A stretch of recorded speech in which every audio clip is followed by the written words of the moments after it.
This is With the First Pick, the CBS Sports NFL Draft Podcast. This is episode 77. I'm Ryan Wilson. That's Rick Spielman. And today, we're looking back on 5 straight days of college football in a little segment, Rick, we like to call Pop or Drop. Which players popped over the weekend, and we'll have people talking up their draft prospects, and which players dropped. Maybe they threw a pick or dropped a pass or missed a tackle. They'll be looking to get right in the coming weeks. There are a lot of deserving candidates, including my guy, Riley Leonard. And we'll get to all that in just a sec. But first, Rick, you want to give us a 10-second tease on your impressions of Duke quarterback Riley Leonard and their upset win over Clemson on Monday night? So every time I mispronounce a name, am I in the drop list or the pop list? Actually, that's a pop for me. If you get the name right, it's a pop, but okay, those are few and far between. Okay, so even though Mason Smith did not play this week. You know, it's bad. Like, I was watching that LSU Florida State game, and the announcers on more than one occasion mentioned that Mason Smith had been suspended. And I said, my first thought was that they're mispronouncing his name. That's the type of impact you're having. Look, man, give me your 10-second tease on Riley Leonard. How impressed you were with that former first-round, or that soon-to-be first-round pick. Big win. Excellent athlete. Okay. Can make plays with his legs. Still a little bit inconsistent in the passing game.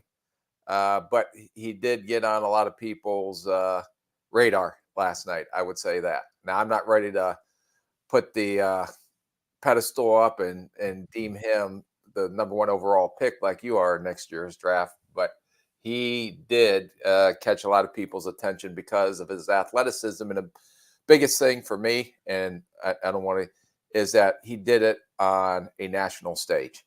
Right. And that goes a long way, in my opinion. Yeah, absolutely. And I was actually texting with a scout buddy of mine today, and I said this about, he's with you in terms of where he is on Riley Leonard, but I said he's fun to watch. I think everyone can agree on that. He's fun to watch. He's got some things he certainly needs to improve on, but it was a huge win for Duke, no doubt about it. And Clemson's got some things to figure out, and they got to figure them out quickly, but we'll get to that in a moment.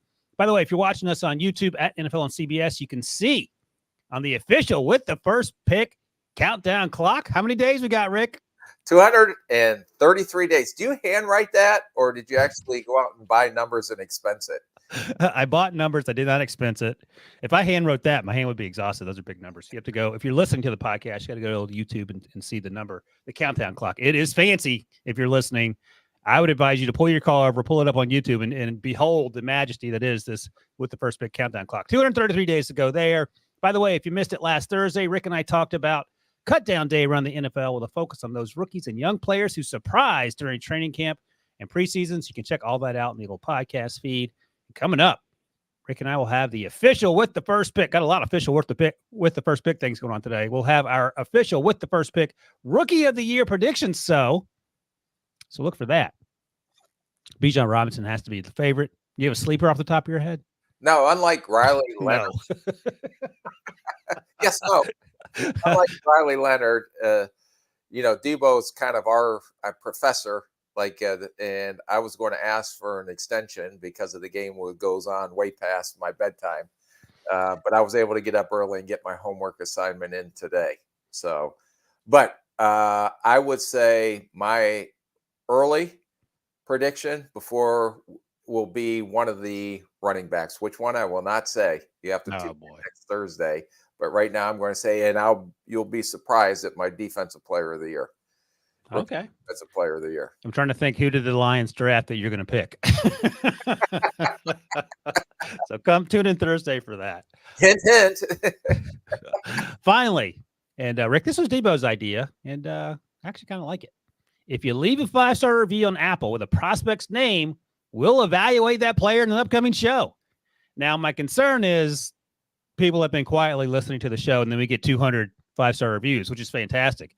That's going to be a lot of work for Rick to go through 200 guys. But listen, if you like the show, you like what we do here, leave a 5-star review. You want us to talk about one of your players, no matter how small the school. If we get into Division II and below, it's a little tougher to find the game tape for that. But FCS, FBS, any school, we're happy to take a look at it. And it actually helps us keep up with all these guys. Some of the names that we may not know, but as Rick noted before the podcast, we're much further along today than we were 12 months ago before we started this podcast in terms of player evaluation.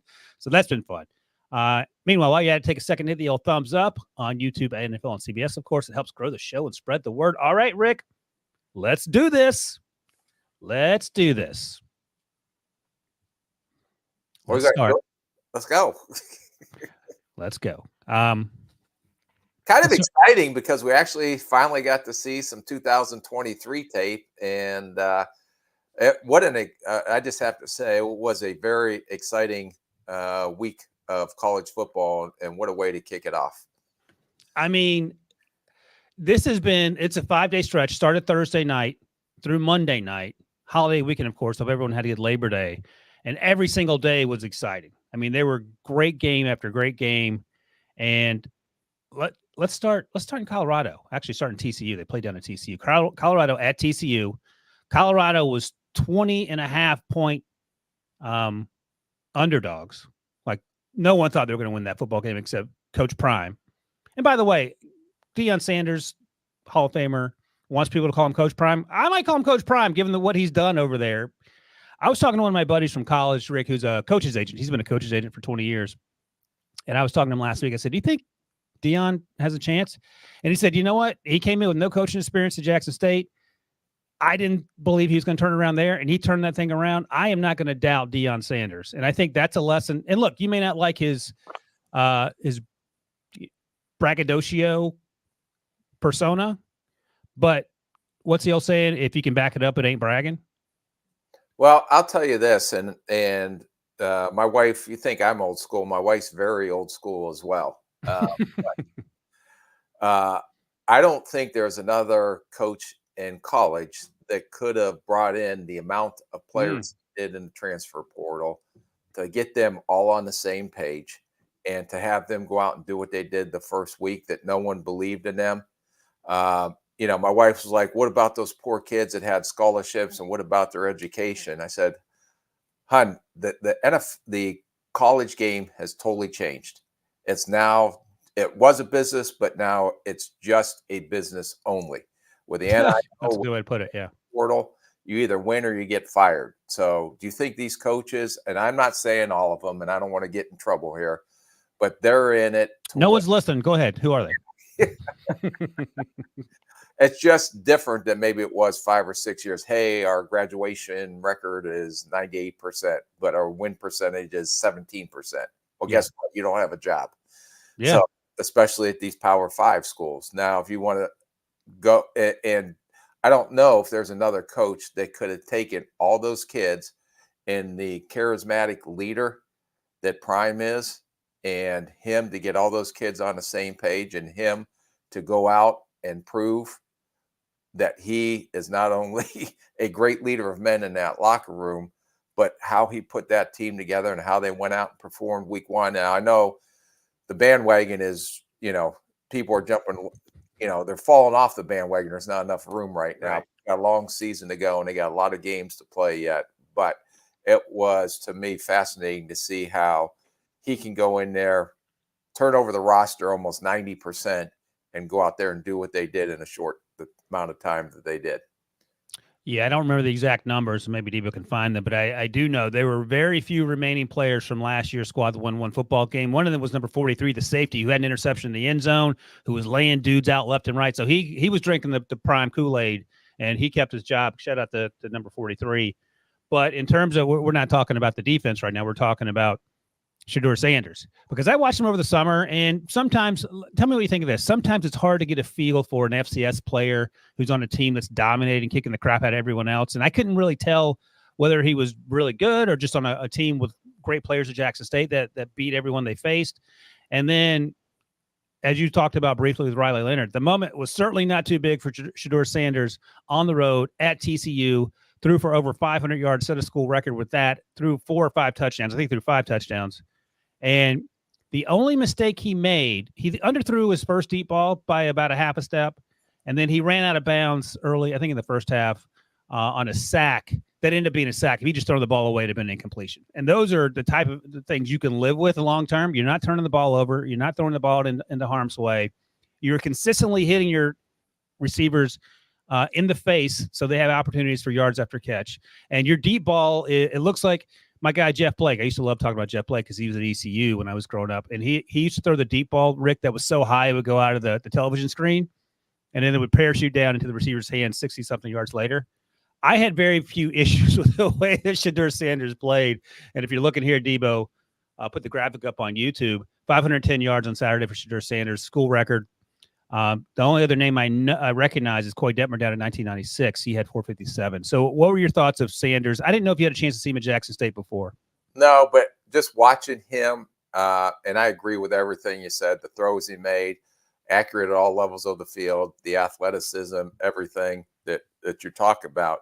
But the one thing that really impressed me the most is, can you imagine having your dad is prime on the sideline, and he named his son the starting quarterback before they even practiced in the spring, and to put all that added pressure onto that kid, and to that kid to go out and perform the way he performed, I thought that was an amazing story and tells you what that kid is made of. And you talk about it factor, and you think his dad has the it factor. I think this kid has just as big of it factor that his dad has because of all the added pressure that was put on him going into this game. Now, one of the things worth noting, and our guy Danny Cannell got into it with the Coach Prime on Twitter before the game, because Coach Prime had said something in a press conference about he wasn't a Florida State guy. He ended up graduating from HBCU. Obviously, we know him from Florida State. Danny, our guy who went to Florida State and was at the Florida State LSU game, which we'll talk about in a moment, said on Twitter, this is disrespectful. Prime came back and whatever. Two old men sort of fighting on Twitter, which is something. But you may not like the fact that Deion is outspoken, but it's a weird sort of juxtaposition because he also, there's Colorado puts out clips on social media, and one of the clips they put out recently was that Shiloh, his son who plays safety, number 21, in practice, he had cursed about something before a play, and Coach Prime heard him and said, "Don't curse at practice." So, he flaps his gums a lot, Coach Prime does, maybe more than some people want, but he also has some rules, and you get the sense just watching Shedeur. I don't know him. I've never spoken with him. He feels like a kid that's quiet, humble. He's not out there rah-rahing it up and talking smack in people's faces, at least not where you can tell. He's just making plays and doing his job. Yeah, and like I said, it is from Colorado, who won one game last year? One game. Yeah, and now all of a sudden they're must-see TV. And it's crazy. It's incredible. And the pressure those kids have on them because of the way Prime talks about them. But they embrace that. They don't run away from that. And that's what is fascinating to me, is that all those kids at that age are embracing all the pressure that's put on them. And then they go out there and do what they did on national TV. And it sort of reinforces the idea that coaching is actually pretty important. Not necessarily X's and O's. You can be Kyle Shanahan or Sean McVay, and that certainly helps. But on some level, football is not that complicated. And if you can make players, young, old, otherwise, believe that they can do things, turns out maybe they can do it. Yeah, no, I agree with you 100%. And that was on full display this weekend. And like I said, I loved the fact of all the bravado because it all was backed up on TV. Now, if he would have flopped on his face, we would have been saying a lot of other different things.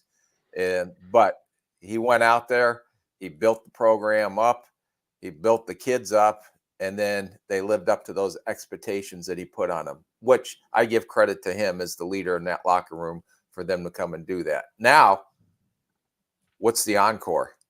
Because of all that week one and going into TCU and the team that lost in the national championship game, now they got Nebraska coming in next week.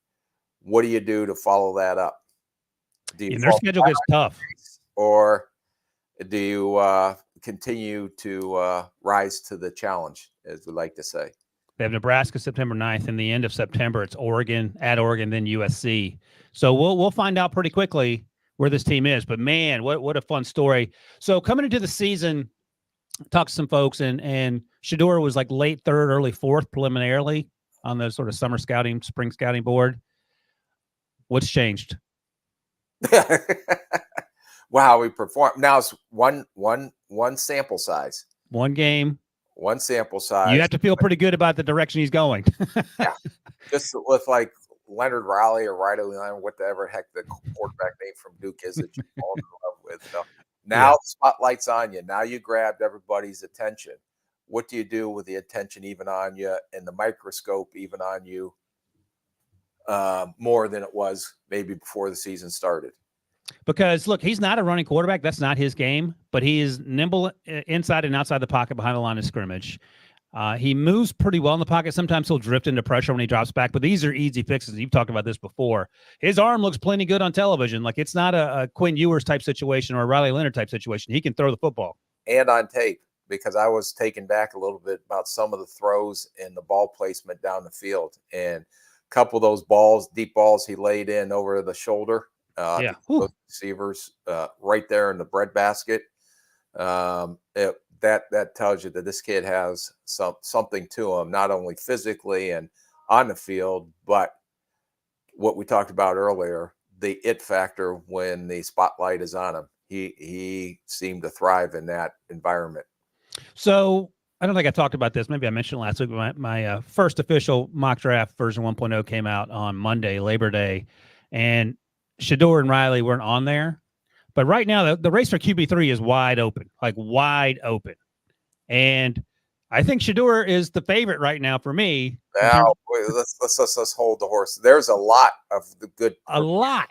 But I'm just saying. Quarterback play this week. If we're doing, do you remember the little mountaineering Price is Right game where the mountain? Yeah. Right now, Shedeur is the little mountaineering guy that's highest up on the first leg of the 17 or whatever 4-month race we got to do here. So great start. That's all I'm saying. Yeah, no, it's great because you can fall down the mountain just as quick. All right, we got to talk quickly. So, I mean, this is a pop all day long. This is one of the best pops of the week for us, right? Oh, big pop. Now, is a bigger pop his teammate, number 12? I think Travis is number 12. Travis Hunter? Yeah, well, he's ridiculous. He's not even eligible to talk about. But what he did, not only as a receiver and not only the incredible interception he made. My gosh. That was interception, one of the best catches we'll see all season. Yeah. And then him playing that many snaps down in that heat, he's pretty unique. That's why he was the number one recruit coming out when Deion Sanders was able to get him to go to Jackson State. Now, he got put up on a big stage, and he may even took a bigger step, even though he's not draft eligible, but he will be on everybody's radar. And if he continues to do what he did, and you may think I'm crazy, but let's say he continues to go both ways, continues to have the production he did in week 1, is he not the Heisman favorite? Oh, that's not crazy at all. I mean, and the other thing, this goes back to our guy Danny Cannell and Coach Prime little social media scuffle. Travis was going to Florida State, and then Deion got him to go to Jackson State. So maybe that's some of the heat that DK's feeling towards Coach Prime. But I would argue that Travis Hunter, and by the way, do you know how many plays he was on the field for? It had to be over, I don't know the number, but it had to be over 100 if you're playing that many. 110 in that heat. 87 degrees only, quote unquote, in Dallas-Fort Worth area. But, I mean, on the field it was probably 1,000 degrees. And he was running – it wasn't like he was playing middle linebacker. He was running wind sprints on both sides of the field because he was in coverage and running routes. I think he might be more valuable as a cornerback in terms of just thinking, 5 years down the road, because they're harder to find. But maybe you still use him two ways wherever he ends up landing for the rest of his football career. Yeah, no. And I don't know if you can do that at the NFL level, play both ways. But if anyone is able to do it, he sure is a candidate for it. Absolutely. So another pop, another fun watch. And another name that I put on here, the rookie Dylan Edwards, the running back, had 4 touchdowns, and he was an absolute burner. He took a couple short passes and, padded Shedeur's stats, no doubt about it, by taking just a swing pass and just beating everyone to the house. But great win for Colorado. TCU, like Clemson, has some things they got to figure out right quick. And it might start with the quarterback, but I'm sure there's some other. I think the thing with week 1, and our guy Chip Patterson at the Cover 3 podcast talked about this last week. Week 1 to week 2 is when you see the biggest jumps in these college football programs because they don't have preseason. So maybe things get a little tighter, fewer mistakes for other teams as we go into week 2. But that was certainly a fun start for Colorado, and they got to follow that up, as you mentioned, with a home game against Matt Rule and Nebraska. All right, let's take a quick break here, and when we come back, we're going to talk about probably the first overall pick in the 2024 NFL Draft, Riley Leonard and Duke and their win. Oh, no, we're not. Psych. We're going to talk about another North Carolina quarterback right after this. The world of sports never sleeps, and neither do we. Welcome to CBS Sports HQ Morning Buzz, Monday through Friday at 9 a.m. Eastern Time. You can catch up on the latest storylines and highlights with expert analysis to get you dialed in. So grab your coffee and kickstart your day off right with Morning Buzz only on CBS Sports HQ.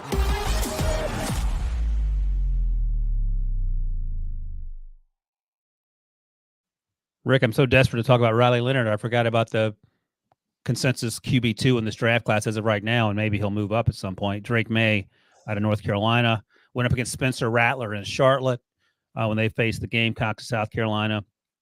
And let's start with Spencer. And I want to ask you this question because I was impressed with how Spencer played. He feels like the latest version of sort of Hunter Renfrow or Stetson Bennett. He's been in college football forever, but I thought he looked comfortable. I thought he looked confident. His arm strength is legit. It always has been. He's a pretty good athlete, and he is tough as nails. And that offensive line had no chance. He got sacked 9 times, I believe. Could have been what felt like 50. Yeah. What would it have looked like if you switched quarterbacks? What if Spencer had played for UNC and Drake had played for South Carolina? Will we be talking about Spencer Rattler right now? No. I thought Spencer did. Okay, well, tell me your thoughts first of Spencer. I thought he was impressed. He did very well. And I thought he picked up where he left off last year. If you watched the tape in the beginning of the year, it was awful. I thought he picked up where he left off last year. Now, I agree. He didn't get much help from his offensive line, but he can make all the throws. I still think he's a little inaccurate, missed a couple of layups that he should have hit in that game, but he's athletic, and I think he's going to start climbing up some draft boards too. And I thought it was a very solid performance. It didn't blow me away. Okay. But I thought that from what I seen early last year to where he's at right now, it's a night and day difference. And he may be a climber as well going through this process.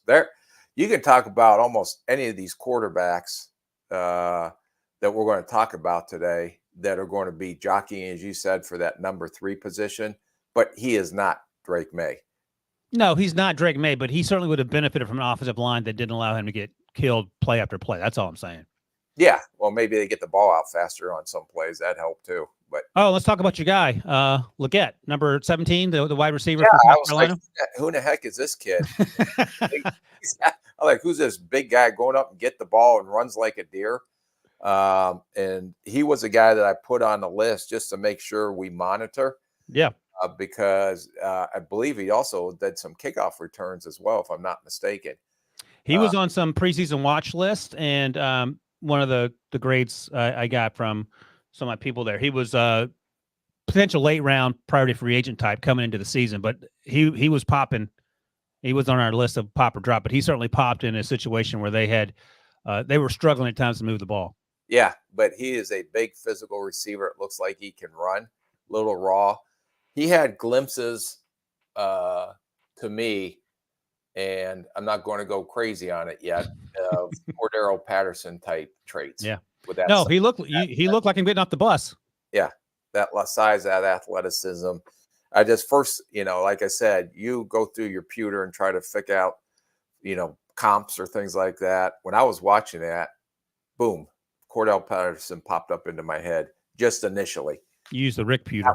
Yeah, and I didn't watch the tape on him, but just watching TV scouting, that was the first guy that popped into my head because of the unique size and athleticism. Yep, South Carolina wide receiver is Xavier Leggett, number 17, if you're keeping notes at home there. All right, let's go to the other side of the ball. Drake Maye, he started 10 of 10 in the first quarter. I mean, he was dealing. Missed a deep ball out of bounds early in the game, and I thought he did a lot of things well, a lot of what we knew he could do. He's athletic. He has a pretty good arm. But then he had a couple questionable throws. The second interception wasn't his fault, but the first one, you're wondering what's going on there. Is that a concern? Is that just part of the growing process? Is week 1? What do you think?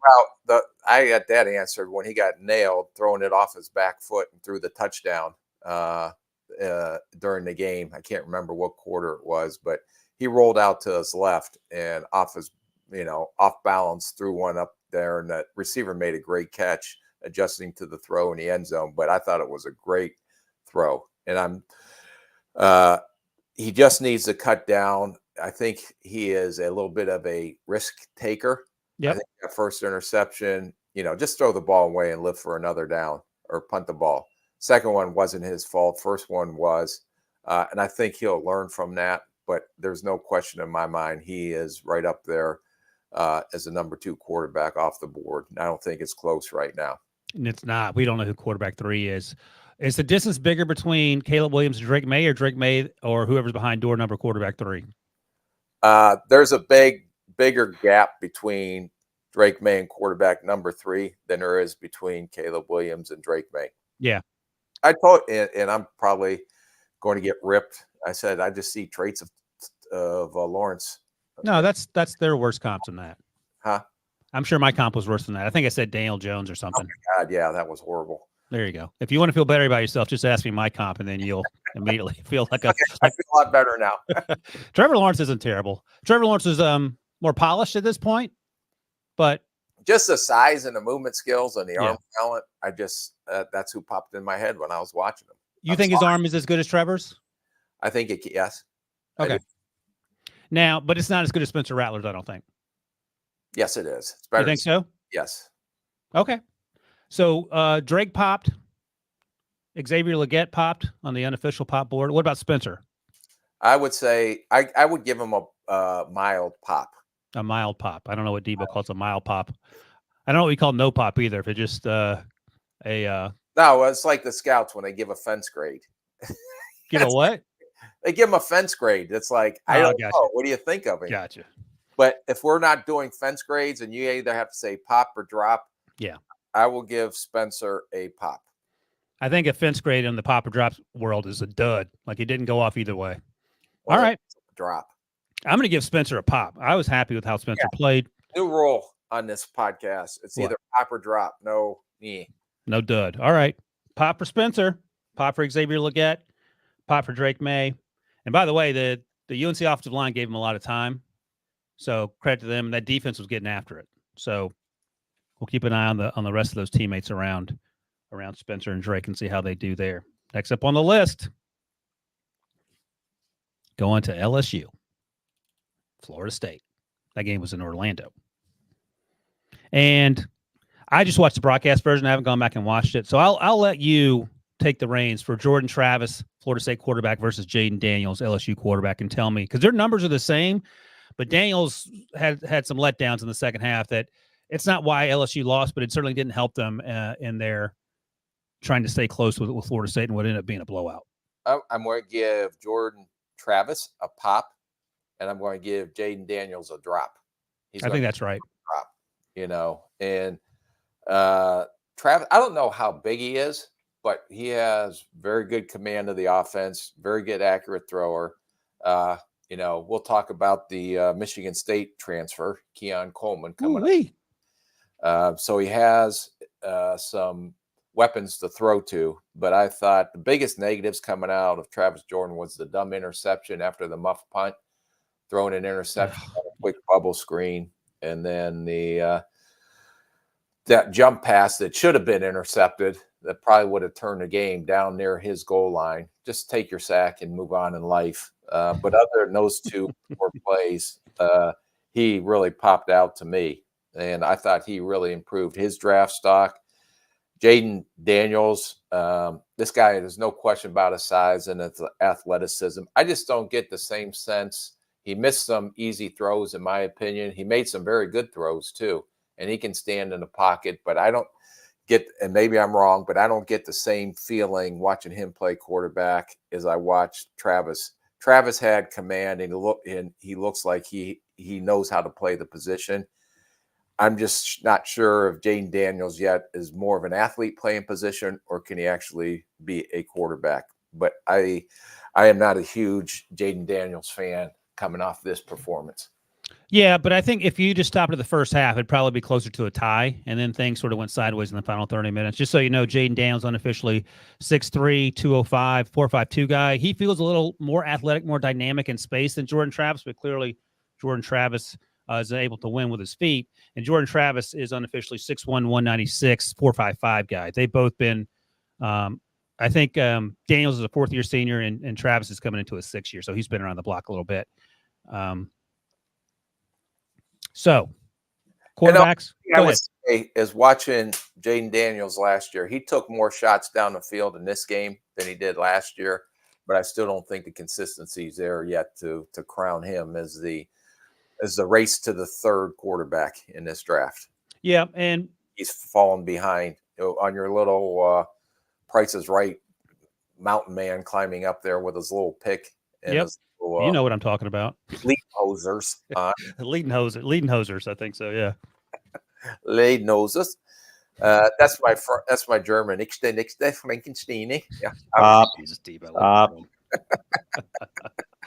You're German. You should be able to speak German, so you got that one right. So, but he's a drop and Travis is a pop. Okay. No, I'll let you lead the way on that one. I'll mention before we go over to the Florida State side and continue to applaud all their efforts. Malik Neighbors, the wide receiver, number 8, who popped a lot last year when we were watching Keyshawn Boutte. I thought he showed some juice in this game when he was given the opportunity. Huge playmaking ability. And he actually slipped in the fourth quarter to one of Daniel's interceptions. Now, I don't know where the finger should be pointed. It wasn't a good throw, but I thought Malik Neighbors is worth keeping an eye on.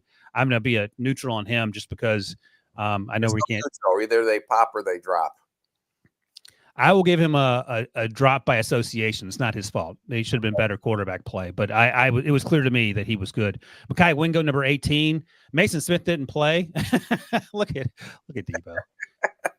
If you're listening to the podcast, he's doing a sunny, always sunny in Philadelphia. Is he doing an accent? But Mason Smith, who we talked about, didn't play because of suspension. But Makai Wingo, number 18, is a guy worth keeping an eye on. Defensive tackle. He was popping in the first half. Went quiet in the second half. So that's a significant character plus when you get the chance to wear jersey number 18 for LSU. Great point. That's a huge honor. Yep, absolutely. And they were talking about that on the telecast. So that's a good sign for sure. All right, let's go to the other side. You talked about Jordan Travis. Let's go with a guy who's in my top 10, my latest mock draft here, and a guy that we talked about over the summer in the summer scouting series, the edge rusher, Jared Verse. Huge blindside sack late in the first half. It was a strip sack, but LSU ended up recovering. But that was sort of the first time he flashed, and he was around the ball at times, but he didn't take over like he did last year in the LSU game.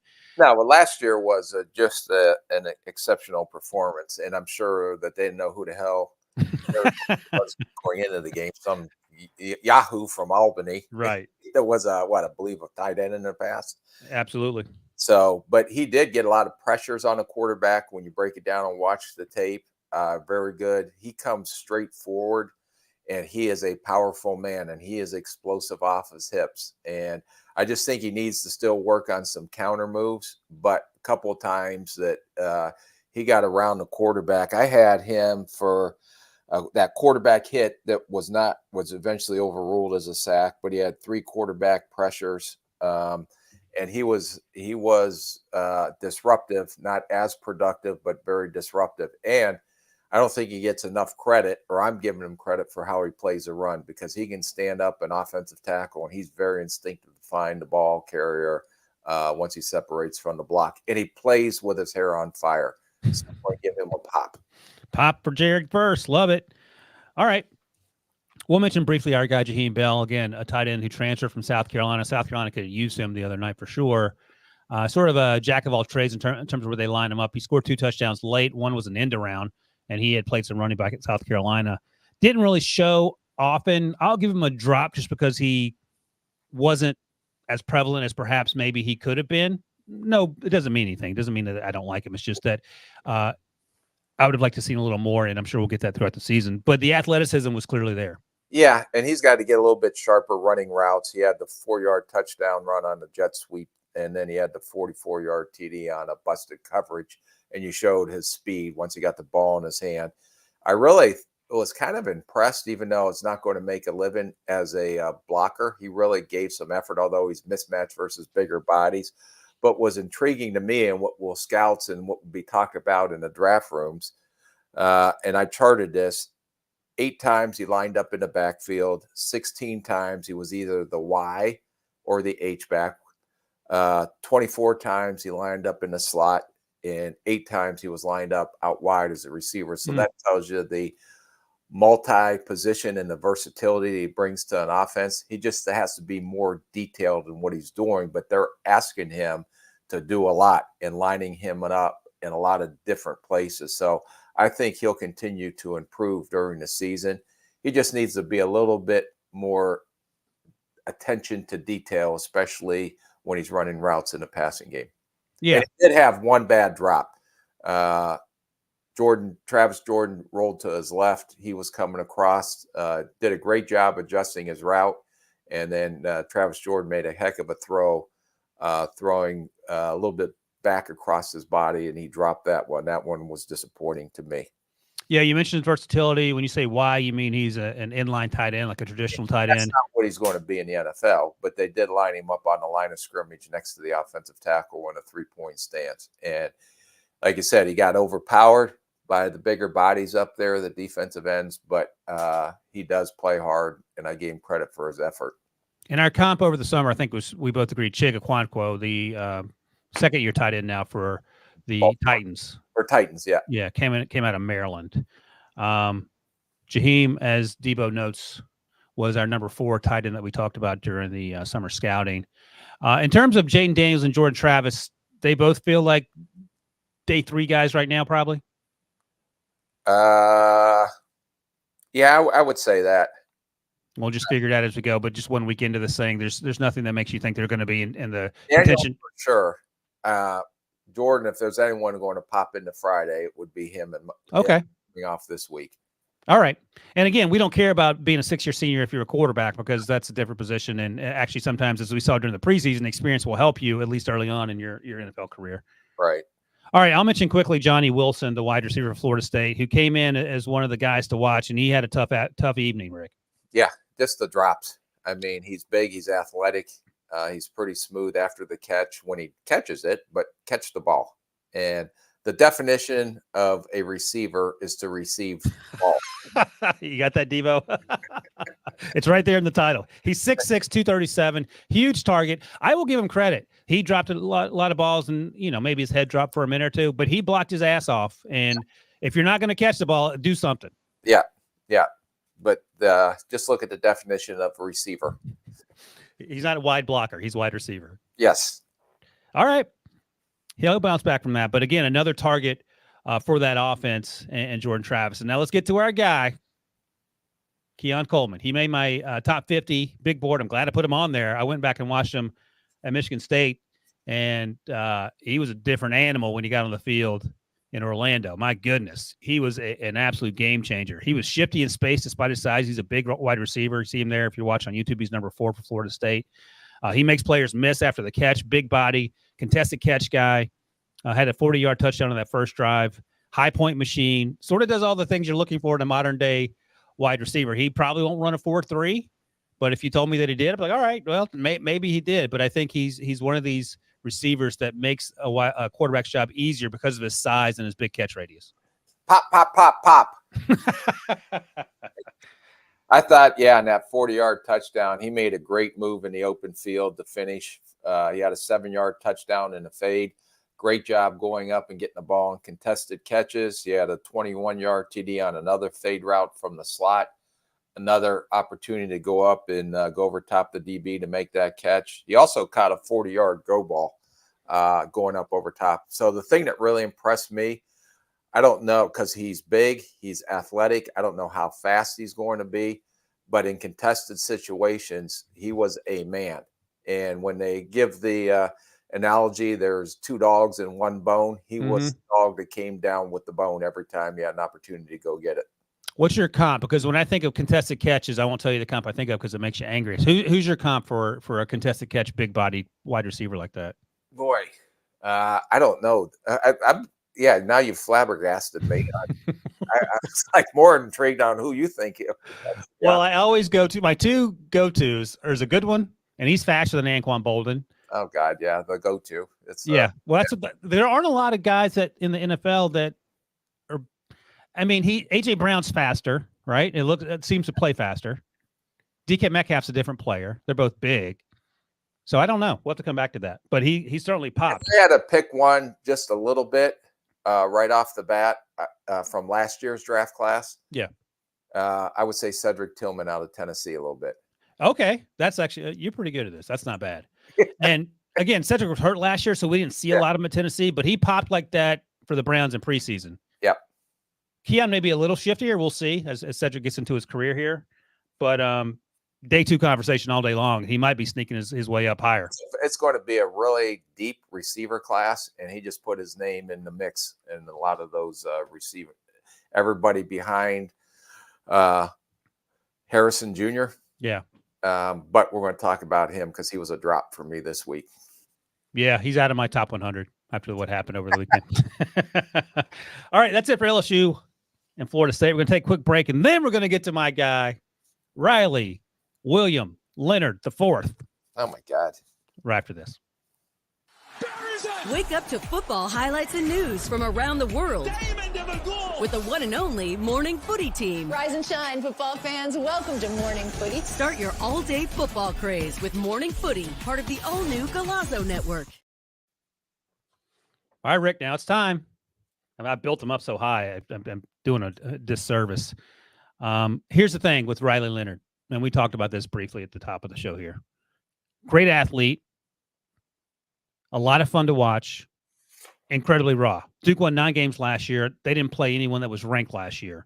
In fact, I think this win over Clemson on Monday night against a top 10 opponent, that's the first time they beat a top 10 opponent going back 35 years or something. It's been a minute, as the kids like to say. Debo, can you show Rick that tweet from Danny Cannell about Riley Leonard? 1 second. Yeah, so Riley Leonard's from Alabama, didn't get recruited at all for football, basically. Was a huge basketball guy. I think he's 6'3", 6'4". And he is an athlete. Like, the athleticism pops. And when you see him play basketball, you're like, oh, okay. Now, he doesn't have the best arm in the world. Again, he's sort of figuring out the position as he goes. When they watched me play basketball, they said the same thing, except a different, oh, okay. Now, here he is throwing it down at 360. Rick, does that get your attention when you're? Yes, it does. Okay. That's not me in high school either, just so if anyone got confused. No, that was you getting dunked on. I think you were the defender. you got to take the charge, Rick. But the point is that the athleticism on some levels translates, and it certainly translated on that late run. He ripped off a 44-yarder. It was on third down to start the second half, gave Duke the lead, and they didn't relinquish it. Now, listen, like Spencer Rattler, he spent some time running for his life.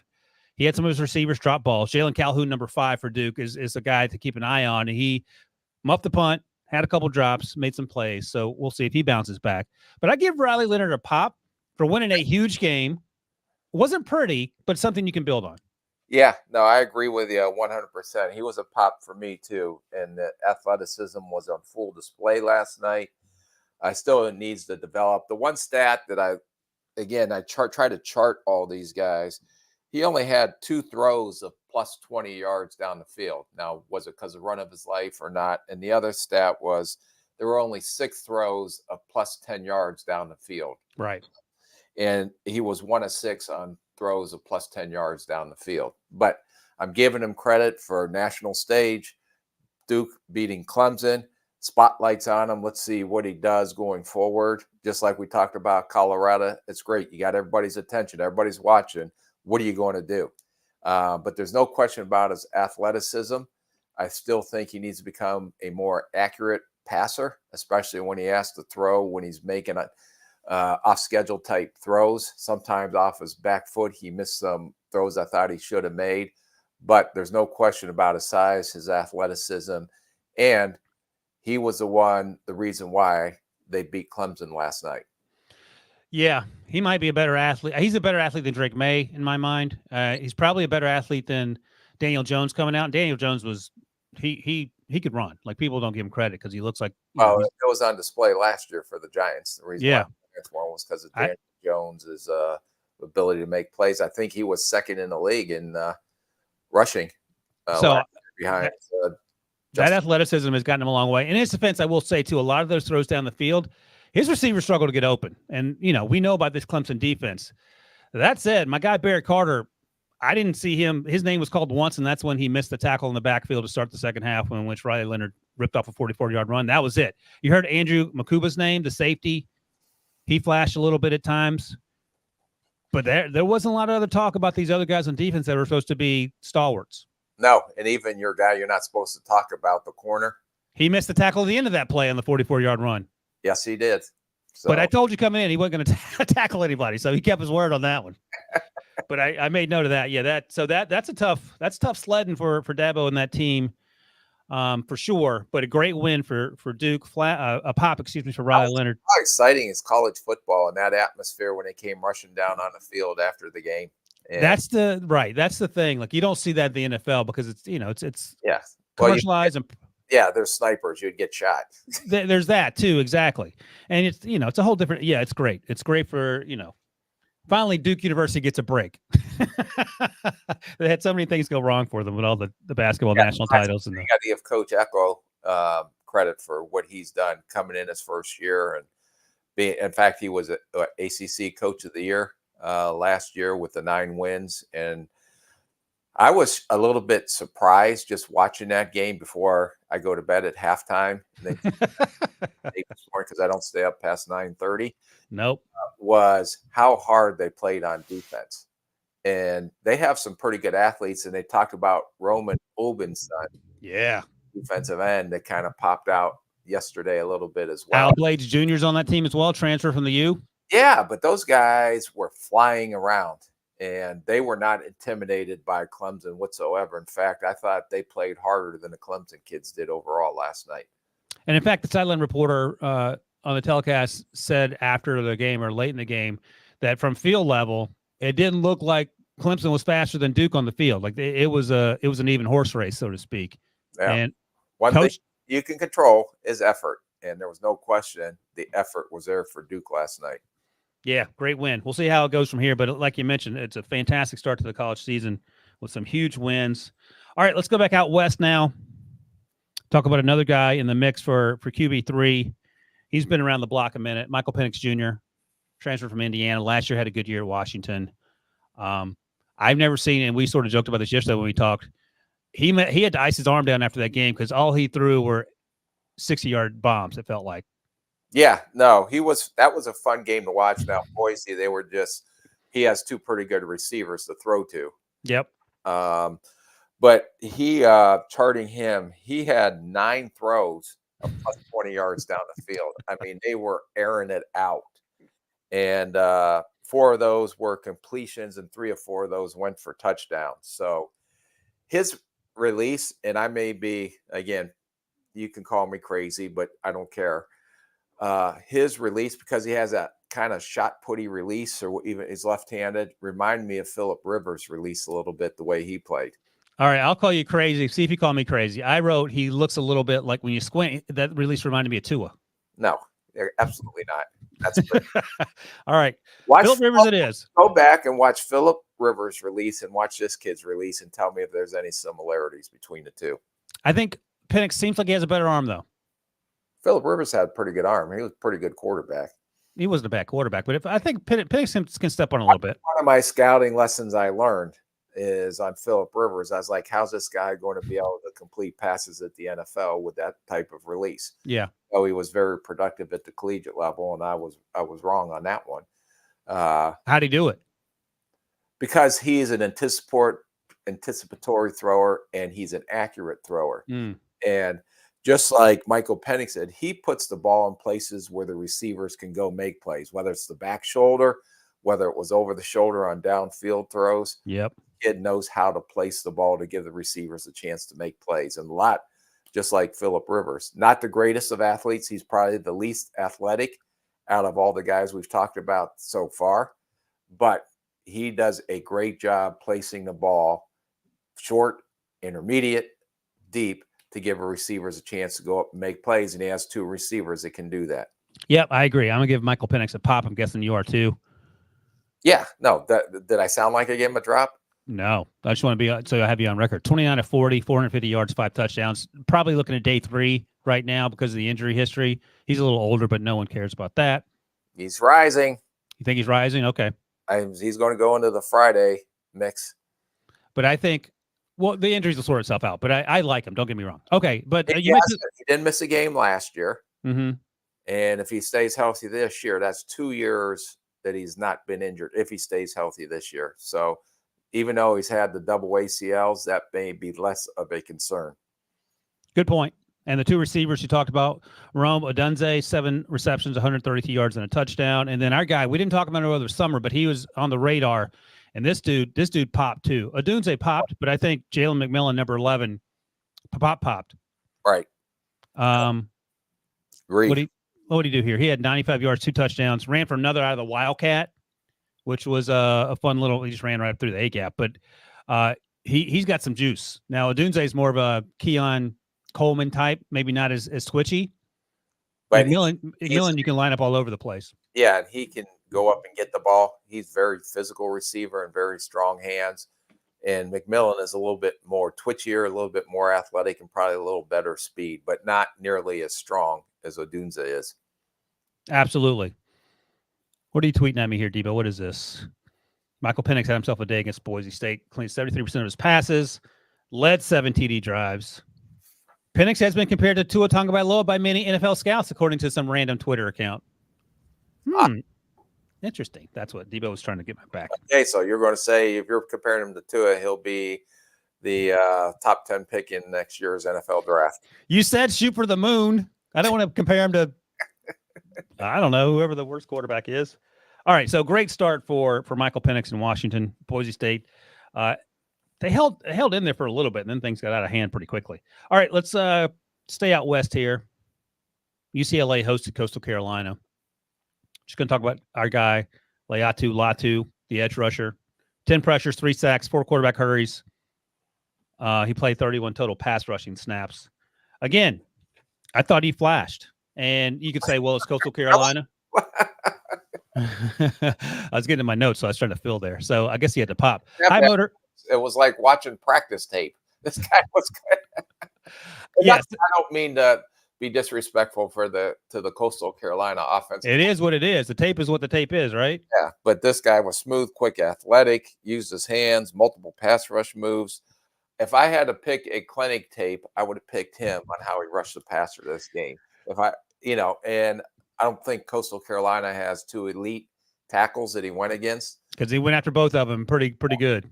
He was just picking and choosing which one he wanted to, I don't want to say abuse, but to put a clinic on as a pass rusher. I mean, as you mentioned, he was winning with power. He was winning with speed. And now I don't know if he'll consistently be able to bend the corner against the better offensive tackles, but he was doing it consistently against Coastal. They didn't have any answers for him. And if I don't recall them ever trying to help out. They were just always, they didn't chip him or anything. No. And it probably would have been a good game plan adjustment if you have 15 coming off the left side, right side, and hitting your quarterback in the mouth 150 times in a game. Maybe adjust something a little bit if you can. No, they stuck to the game plan. And so I think I'm hearing a begrudging pop for Latu for you. I gave him a resounding pop. Debo notes that I had him at number 30 in my most recent mock draft. So I get a pop myself. Great. So yeah, let's Let's pat ourselves on the back again. That's what Ryan likes. When he gets one, he's going to take full advantage of it. Gonna pull my shoulder out doing that. All right, let's talk quickly about this Ohio State game. I did not watch the broadcast, nor did I go back and watch the tape because I saw the stat line that Debo gave us. Marvin Harrison Jr., 2 receptions, 18 yards. Trevion Henderson, the running back, 12 rushes for 47 yards. I looked at some of the box score for the defenders, and none of the defensive guys popped either. But you saw it, so what'd you see? Yeah, I watched the tape on these guys. Marvin Harrison Jr. was targeted 8 times. Very limited production. Now, some of it have to do with the quarterback. And I don't want to get negative because I'm a positive guy. I always try to look, just like with you, I always try to look for the bright side of everything. Although 100% agree. Yeah, hard to do sometimes. The one thing that really disappointed me was one route where he kind of was going along the sideline. It was a deep route where he had a touchdown catch, but the DB from Indiana chucked him out of bounds and made him ineligible to go back down there and catch the ball. And that shouldn't happen to a veteran, savvy, talk about number 2 overall pick in next year's NFL draft. The only thing that I will say, not questioning effort, not questioning anything, is it's just as long as he's playing hard and not playing to get hurt. And Right. I think there was some frustration with the new quarterback, and hopefully that'll improve because they have and probably will, because Marvin Harrison's a great character kid, loves ball, not questioning any of that. I just hope he has the patience as this new quarterback tries to get back, get on track, and he plays like he's played through his entire career. And I just get that sense in this first game. And maybe it's the first game as well. Exactly. 2 catches, 18 yards does not define a career when your name's Marvin Harrison Jr. And I'm going to go off script here quickly because I know you wrote him up and I watched him as well. I'll go back and watch the game tape. Let's talk about quickly our guy at Tennessee, Joe Milton, who similar comparisons physically you're going to hear with Anthony Richardson. Not quite the athlete Anthony Richardson is. Athlete. He can throw the ball farther than Anthony Richardson somehow. He has a rocket arm. And I thought he played pretty good against UVA. Now, UVA obviously had some extenuating circumstances. Their coach actually said the fact that we're on the field after their tragedy last year was in and of itself a victory, and I get that. But I thought that Joe Milton did some good things, and then, he missed some throws. And that's going to be the recurring storyline with Joe Milton. He has to tidy up the silly misses that he can't do on Sundays in order to catapult himself into the conversation where he's going to be one of these first quarterbacks taken. And I'll say this, the first throw that I popped up on my tape was the long throw down the field that the receiver dropped. Hit him right in the face. Which was a great throw. But he has to learn, then the ball is sometimes all over the yard. Now it's going 90 miles an hour. Can he learn to put touch on the ball? And there was another deep throw that was complete, but he tried to put touch on the ball and he kind of underthrew the receiver. Right. So he has to figure out that balance of when he needs to fire the ball, because there's no question he can put it in tight coverage. I think the receivers sometimes were surprised the velocity of that ball coming. I mean, it was. And I'm not saying this, but we had the same conversations about Will Levis last year. Yeah. Can he put touch on the ball when he has to put touch on the ball? There's no question about his arm talent, but can he put touch on the ball? And that's the one thing I want to see him improve on as Tennessee goes through the season. And he ran more in this game against UVA than he did last year in limited opportunities. So he's showing that he actually has abilities to win with his legs as well. All right, Debo has a request. You got to give us your QB3 as we sit here on September 5th, 2023. Coming out of this weekend, if you're drafting a quarterback in the draft today and the top 2 guys, Caleb and Drake Maye, are gone, who are you taking? I can't take Drake Maye or Caleb Williams. You can't take them twice. Just based off of this weekend, not it can change next week, right? Yeah, Debo? Of course. You're not locked in just for today. This might be, a recurring check-in. Yeah. All right. I am going to go with Shedeur Sanders. Whoa! Love it. Coming out of this week, out of all the quarterbacks behind Drake Maye, I like the way Penix played. I like the way Florida State played. I like the way Penix played. But I would go with everything that was put on that kid's shoulders and all the hype, and his dad being the head coach and his dad hyping him up. That really spoke volumes to me on what this kid is made of. So I would go with Sanders this week. Yeah, we'll talk in coming weeks about there's so many other guys on the list. Quinn Ewers out of Texas. By the way, Texas-Alabama's game we'll be hitting on next week, no matter what, I would imagine, because there are going to be dudes on both sides, including Quinn Ewers. Got off to a slow start against Rice, got a little better.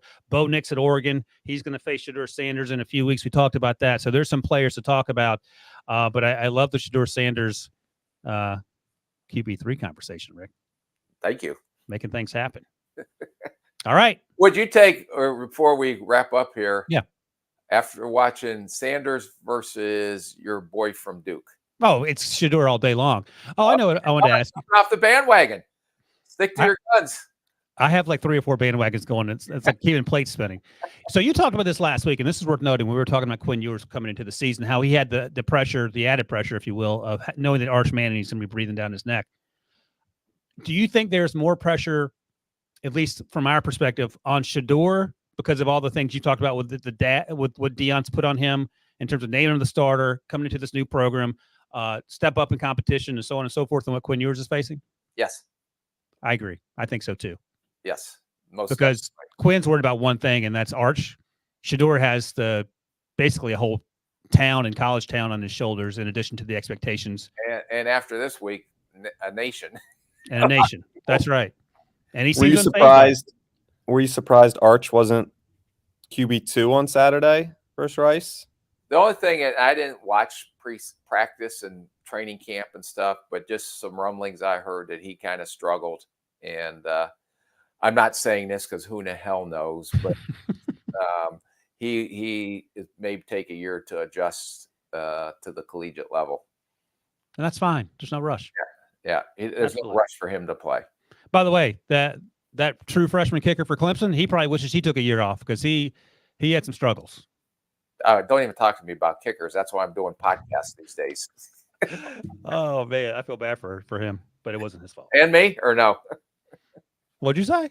And me? Yeah, I feel bad for you all the time. All right, that's it, Rick. We did it. And by the way, if you like what we do, take a quick sec, give us a thumbs up on YouTube. If you love what we do, take it a step further and give us a 5-star review. And remember, as Debo notes, 5-star reviews on Apple Podcasts with a prospect's name, and we'll evaluate that player on an upcoming show. That's it, Rick. That's a wrap on episode 77. Thanks, as always, to my guy, Mr. Spielman. Thanks to Debo for producing it. Thanks to all you guys who watch, listen, and comment. We'll be back on Thursday to talk Rookie of the Year predictions. See you then.